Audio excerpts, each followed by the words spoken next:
Selamat datang dan kembali lagi di BT Channel. Pengamat politik dari Universitas Al-Azhar Indonesia, Ujang Komarudin memprediksi efek domino yang bisa muncul akibat penetapan tersangka Menteri Komunikasi dan Informatika, Menkominfo, Johnny Plate. Johnny yang juga Sekretaris Jenderal Partai Nasdem itu ditetapkan sebagai tersangka kasus korupsi. Menurut Ujang Komarudin, salah satu efek yang mungkin terjadi adalah Anies Baswedan batal menjadi calon presiden. Prediksi Ujang itu berangkat dari dugaan ada intervensi politik dari pemerintah di balik penetapan Johnny sebagai tersangka. Ujang menduga, motif politiknya adalah untuk membatalkan pencapresan Anies.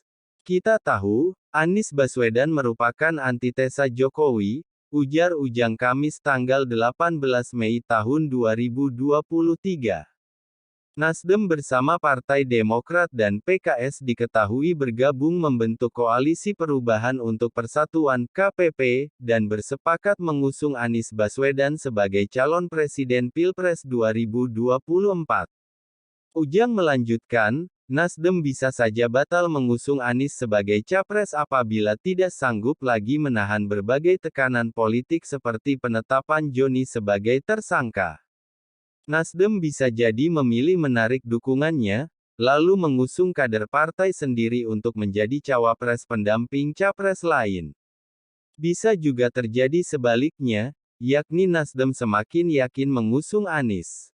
Jadi saya melihatnya, apakah Anies akan batal nyapres, tergantung Nasdemnya konsisten atau tidak, kata Ujang.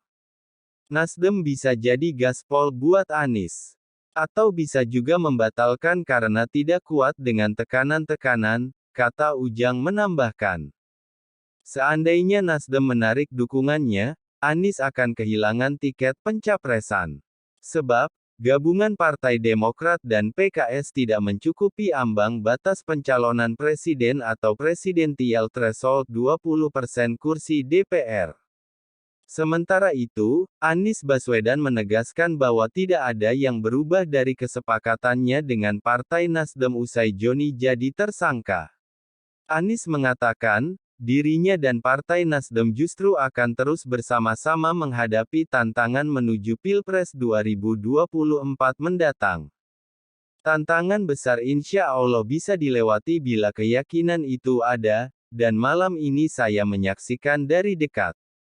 Tadi kita sampaikan kita jalan terus sesuai dengan semua rencana dan kita kirimkan pesan kepada seluruh rakyat Indonesia, ujar Anies usai mengunjungi Ketua Umum Nasdem Surya Paloh yang sedang bersedih hati usai Johnny jadi tersangka, di Nasdem Tower, Jakarta Pusat, Rabu, tanggal 17 Mei tahun 2023, malam.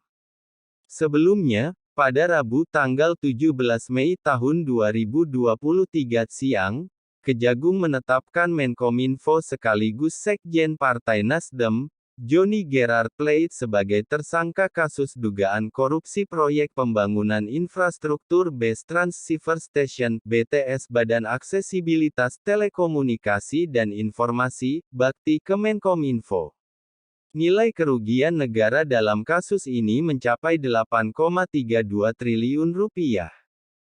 Kejagung dan Kantor Staf Presiden (KSP) membantah bahwa penetapan Johnny sebagai tersangka ada kaitannya dengan politik praktis.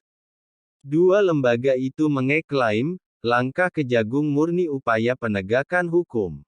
Bagaimana menurut Sobat BT semua tentang hal ini? Silahkan berikan komentar dan sarannya, terima kasih.